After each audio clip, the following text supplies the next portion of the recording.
डमरू आहे, एका हातामध्ये त्रिशूळ आहे आणि एका हातामध्ये पात्र आहे आणि एक पाय क्रमणपदे आहे असं बरं का भगवंताचा.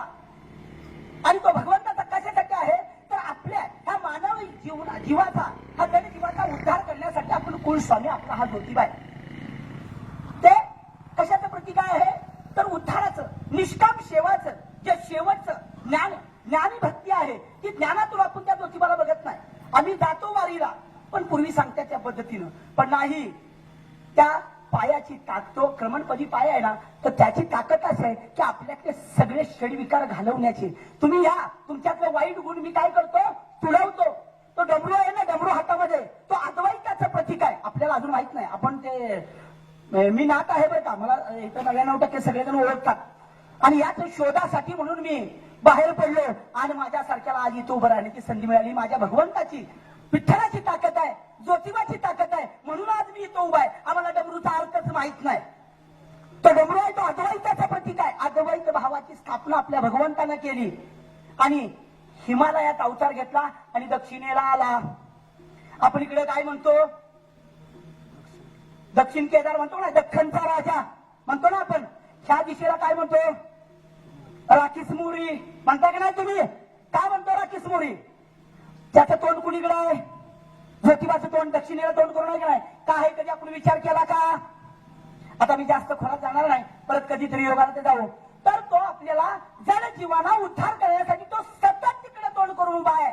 लक्षात ठेवा कसं आहे आपण आहे ना, आपण काम क्रोध षडविकाराने आपलं भरलेलं आहे. षडविकारांचा 6 विकारांचा नाश करण्यासाठी नाथाने अवतार घेतला की नाही राक्षसांचा. आणि म्हणून त्याचं तिकडे तोंड आहे, कारण ही दिशा आहे संतांच्या घरची उलटी खूण.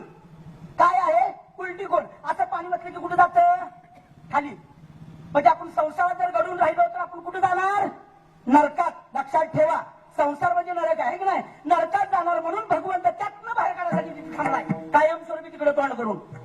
आणि भगवाचं तोंड इकडे आहे बघा, इकडं आहे की नाही उत्तर दिशेला. ही दिशा कुठली आहे देवांची उत्तर दिशा. आता गजाचं मुख कुठून आणलं उत्तर दिशेतनं. लक्षात ठेवा गजमुख कुठून आणलं उत्तर दिशेतनं. उत्तर हे पवित्र आहे. उत्तर म्हणजे वरची दिशा, वरची म्हणजे भगवंताला प्राप्त करण्याचा मार्ग तो उत्तर. आणि दख्खनचा राजा म्हणजे राक्षसी मुखातून बाहेर काढणारा तो दख्खनचा राजा.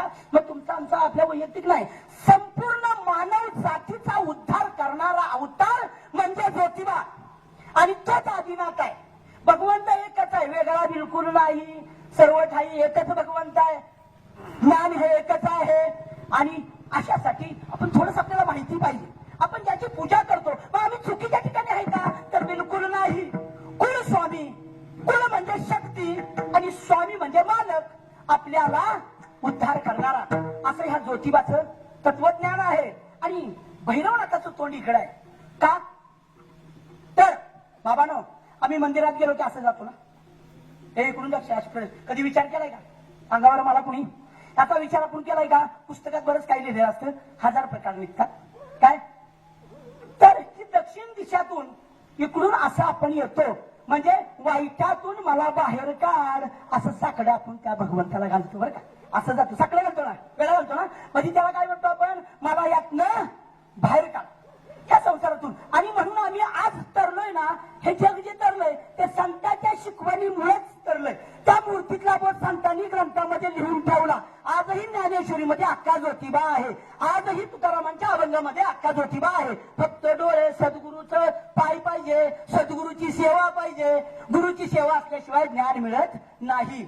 लक्षात ठेवा. म्हणून काय करतो आपण असं जातो ना असं येतो बरं का, असं जातो असं येतो प्रत्येक स्वरूपाला. आणि इकडे काय मुख आहे इकडे